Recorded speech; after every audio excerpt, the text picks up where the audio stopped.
परमात्मने नमः। श्री गुरु चरण कमलेभ्यो नमः।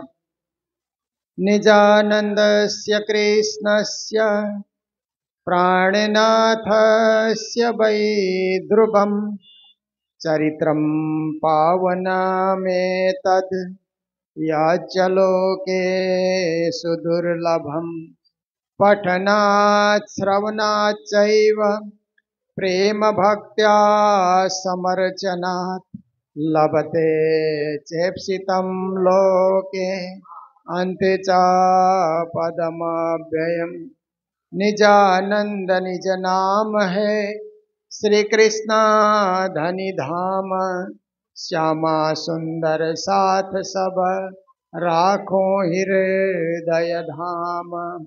मंगल कृष्ण प्रणाम है मंगल धर्म प्रकाश। मंगल सुंदर साथ है मंगल धाम उजास।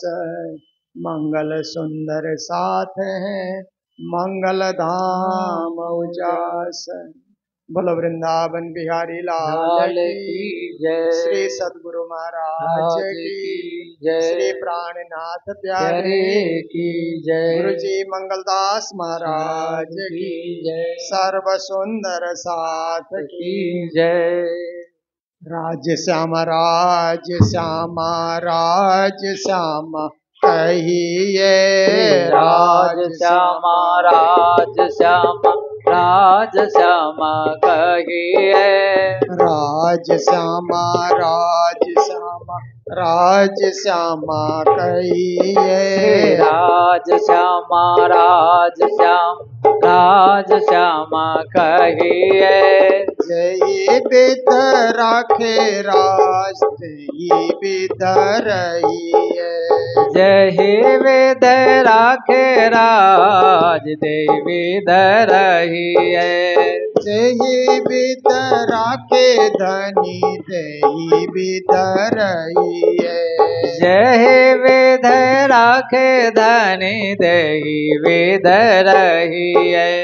राज श्यामा राज श्यामा राज श्यामा कहिए। राज श्यामा राज श्याम राज श्यामा कहिए। जय बिद राखे राज जय बिद रहिए।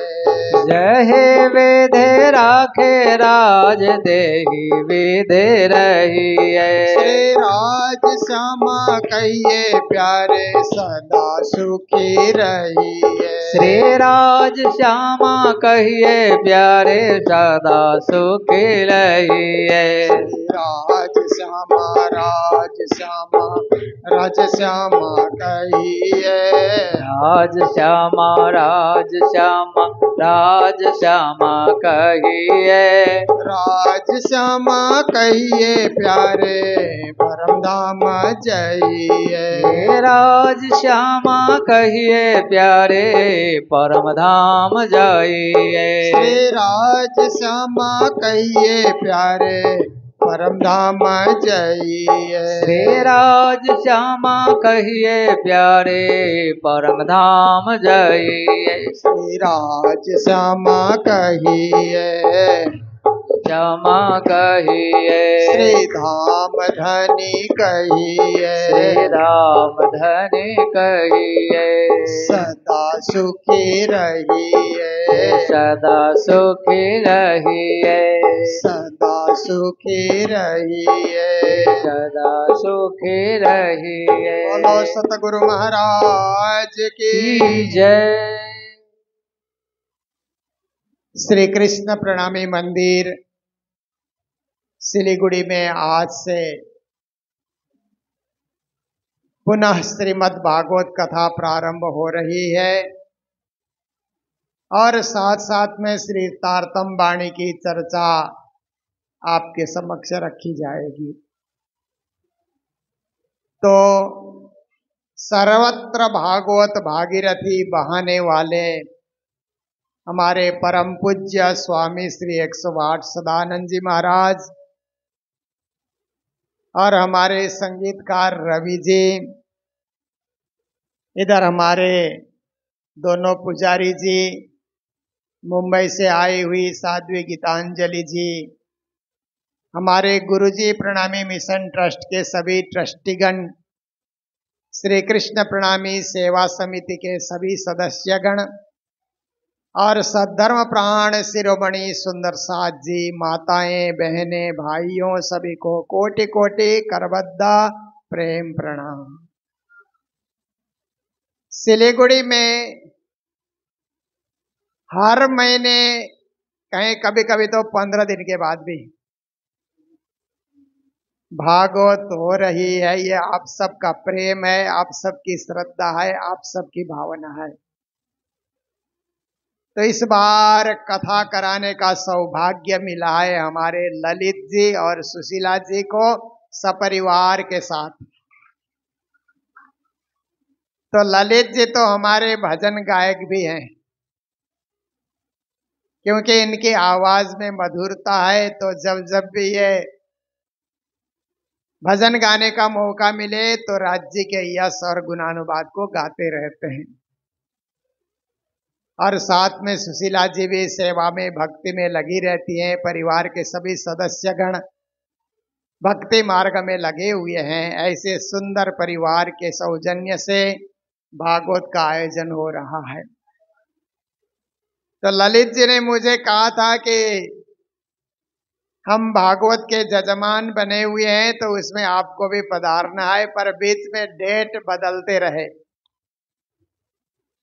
पूज्य महाराज जी देखते हैं, उसी हिसाब से डेट देते हैं। पर अच्छा ये हुआ कि अयोध्या के तुरंत बाद यहाँ की कथा थी, तो दोनों कथाओं में मुझे जाने का, वाणी चर्चा सुनाने का, सुंदर साथ के मध्य रहने का मुझे मौका मिला। ये अच्छा से अच्छा अवसर है।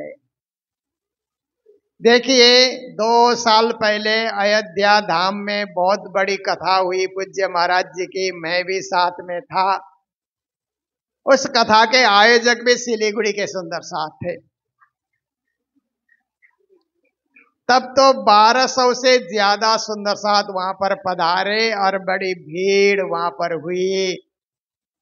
और हम सब लोग वहां पर श्री राम लला के दर्शन करने के लिए मंदिर गए। उस समय मंदिर का फाउंडेशन चल रहा था, तब हम लोग दर्शन करने गए थे।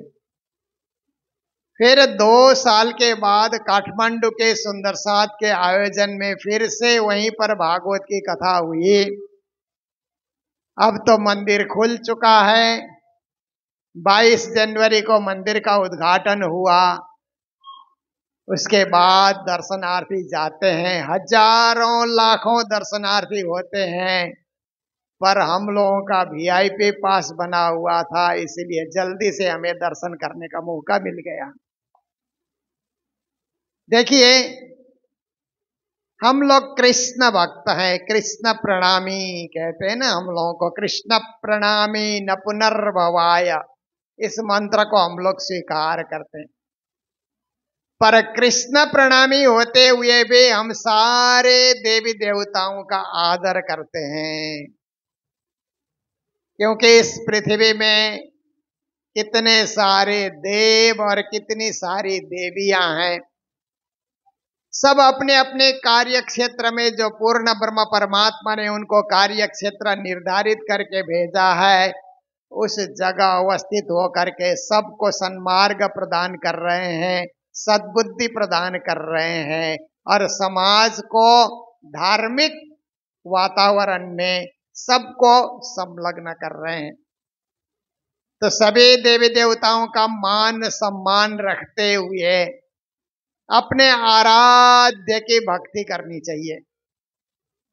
जैसे संसार में देखिए ना कि पतिव्रता नारी होती है, तो अपने पति की भक्ति करते हुए, पति की सेवा करते हुए सारे इष्ट मित्र कुल कुटुंबियों का भी मान सम्मान रखती है, सबका ध्यान रखती है, सबको खिलाती है, पिलाती है और सबका जो है सबके प्रति आदर भाव रखती हैं।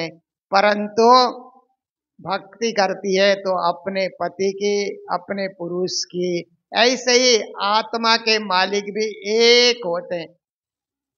सभी देवी देवता हमारे आत्मा के मालिक नहीं हो सकते। अगर ऐसा हो तो फिर किसको याद करें, किसको भजें? इतने सारे देवी देवता, किसका नाम याद करें?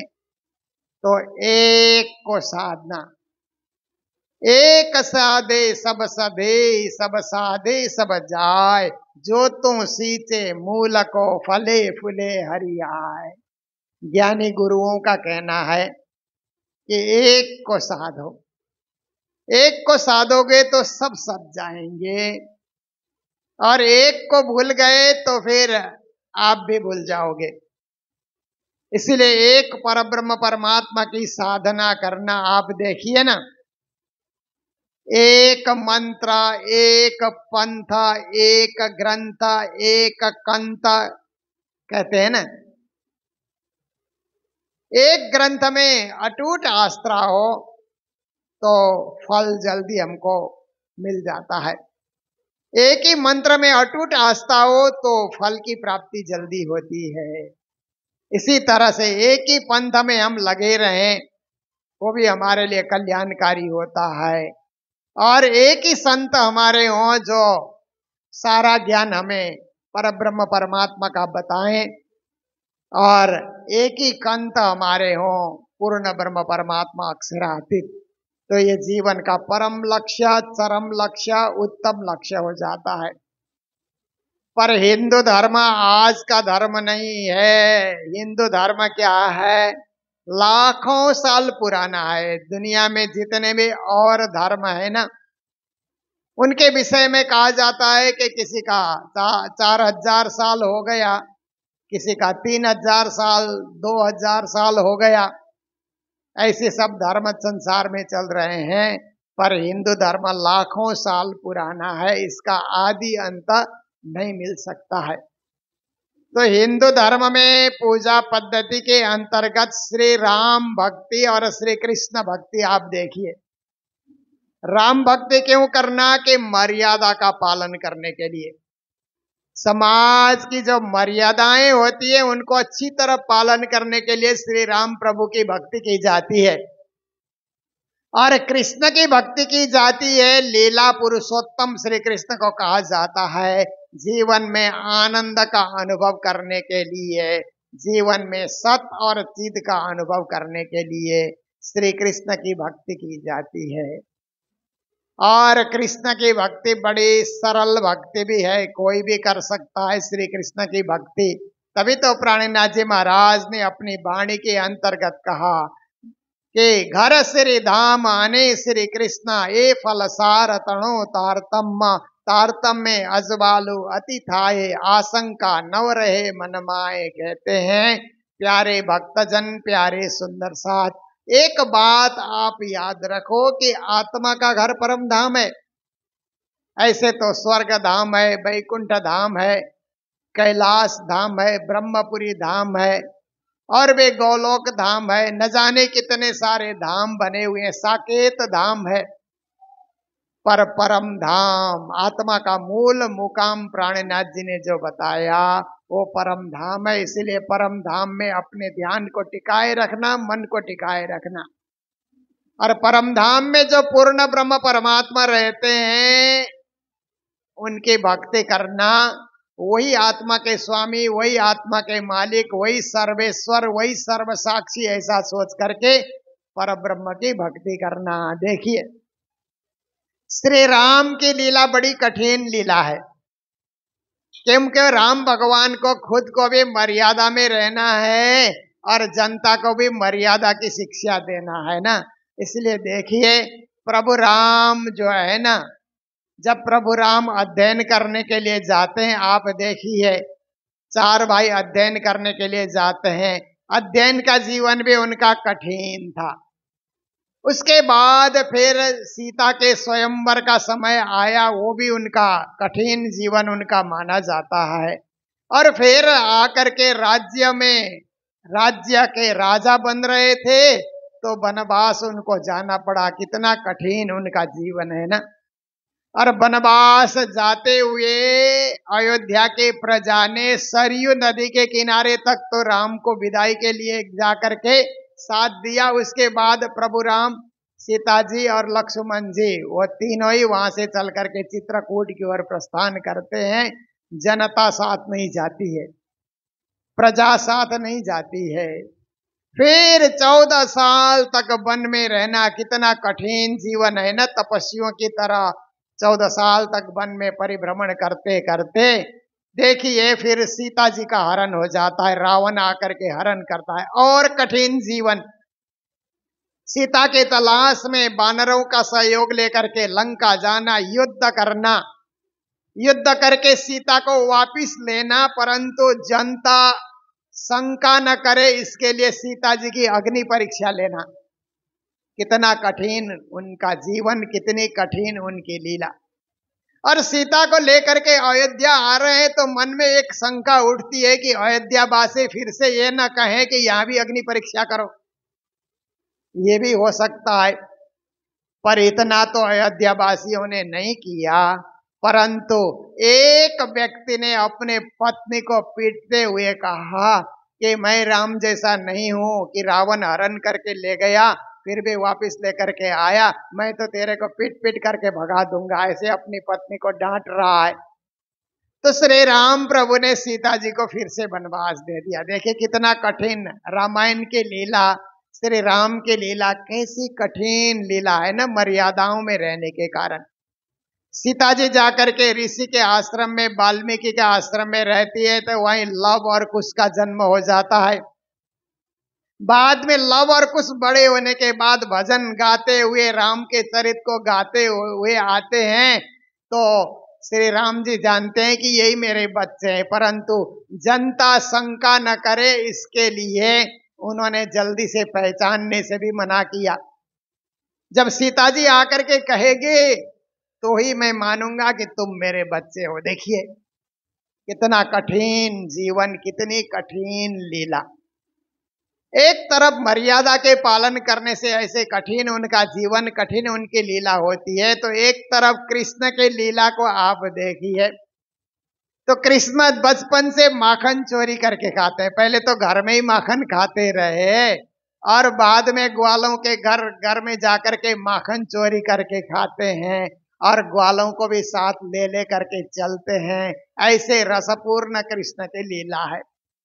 और श्री कृष्ण को जब यमल और अर्जुन, दो वृक्ष थे ना, गोकुल में दो वृक्ष थे नंद बाबा के आंगन में, तो वो उखल में बांधने के कारण दो वृक्ष ढह गए ना, ढहने के कारण कृष्ण को अभी यहाँ नहीं रखेंगे, राक्षस भी आकर के परेशान करते हैं। अब तो वृक्ष भी गिरने लगे, इसका मतलब है प्रकृति भी हमको परेशान करने लगे, अब वृंदावन की ओर जाना चाहिए। तो अकेले कृष्ण को वृंदावन नहीं भेजा, नंदा ग्वाले सारी प्रजा कृष्ण के साथ ही क्या करती है कि वृंदावन में जाती है। कृष्ण को अकेले नहीं भेजा, प्रभु राम को अकेले वनवास में जाना पड़ा, कृष्ण को वृंदावन में जाना पड़ा, तो सब प्रजा साथ जा रही है, सारे ग्वाले साथ जा रहे हैं। फिर इंद्र ने कोप करके जब गोवर्धन की पूजा कराई तो इंद्र ने कोप करके जल वर्षा कराया, तो सारे ग्वालों ने डंडे लगा करके कृष्ण को गोवर्धन उठाने में सहयोग किया। किसी प्रजा ने कृष्ण को कभी छोड़ा ही नहीं। जब श्री कृष्ण मथुरा से द्वारिका जाते हैं तो भी मथुरावासी सारे के सारे कृष्ण के साथ ही द्वारिका चले जाते हैं। प्रजा ने कभी राजा को छोड़ा ही नहीं, कृष्ण को छोड़ा नहीं। और कृष्ण की जितनी भी लीलाएं आप देखते हैं ना, सरल लीला, सुबोध लीला, सुगम लीला, भावपूर्ण लीला, भक्तिपूर्ण लीला, ऐसी श्री कृष्ण की लीला है। अंत में श्री कृष्ण अपने लीला का संवरण करते हैं तो भी सारे यदुवंशी उनके साथ ही होते हैं। ऐसे श्री कृष्ण की सरल लीला है। इसलिए मर्यादा पालन करना संसार में जरूरी है, मर्यादा का भी पालन होना चाहिए, परंतु साथ साथ में भक्ति भी नहीं छूटनी चाहिए कि हम मर्यादा का पालन कर रहे हैं ऐसा करके हमारी भक्ति छूट जाए। इसलिए ब्रज की गोपियां कहती हैं न लाजते न लोक के न वेद को कहो करई न शंक भूत प्रेत के न यक्ष किन्न ते डरे कहे न बात और के दृश्य न और इच्छना सुनई न कान और के सुभक्ति प्रेम लक्षणा। गोपियां कहती है कि प्रभु राम ने तो बड़ी मर्यादा का उन्होंने पालन किया, पर कृष्ण लीला में न लाज तीन लोक के, ज्यादा मर्यादा हम पालन करते रहेंगे तो भक्ति छूट जाएगी, इसलिए मर्यादा में हम नहीं रहेंगे। जैसे अभी माताएं यहाँ पर काफी संख्या में आ गई ना, अगर आप मर्यादा पालन करते रहें कि भाई लोग दुकान से घर आएंगे तो भोजन मेरे को ही पिरोसना होगा, हम बैठे रहेंगे तो कथा छूट जाएगी। फिर तो कोई कोई दिन तो उनको बोलना पड़ेगा कि टिफिन में डाला हुआ है निकाल के खा लेना, हम तो भक्ति करने जा रहे हैं, क्योंकि भक्ति से बढ़कर के तो कोई चीज नहीं होती है ना। न लाज तीन लोक के, उस समय लोक लाज पालन करके आप घर में बैठे रहे तो कथा से वंचित रह जाएंगे। न वेद को कहो करई, वेद में जो कर्मकांड की विधियां बताई गई है, गोपियां कहती है हम इतने विधियों में हम नहीं पढ़ते, हम बस कृष्ण की पूजा करेंगे, बात हो गई। न शंक भूत प्रेत के, हमें भूत प्रेत की शंका नहीं है, जहां कृष्ण हमारे दिल में बसे हुए हैं तो भूत से क्यों डरना, प्रेत से क्यों डरना, पिशाच से क्यों डरना। न यक्ष किन्न ते डरई, यक्ष और किन्नरों से भी हमें डरने की कोई जरूरत नहीं है, ये भी भूत प्रेत की तरह ही होते हैं, परंतु भूत प्रेत ज्यादा सताते हैं, यक्ष किन्नर कम सताते हैं। कही न बात और के, गोपियां दूसरे की बात करती नहीं, क्योंकि समय नहीं है कृष्ण कृष्ण राधे राधे कहते हुए इतना व्यस्त हो जाती हैं कि दूसरे की बात करने का वक्त ही कहाँ है। कृष्ण जब छा गए तन में मन में, कृष्ण छा गए तो औरों की बात करने के लिए वक्त कहाँ है, समय क्या है, फुर्सत कहाँ है।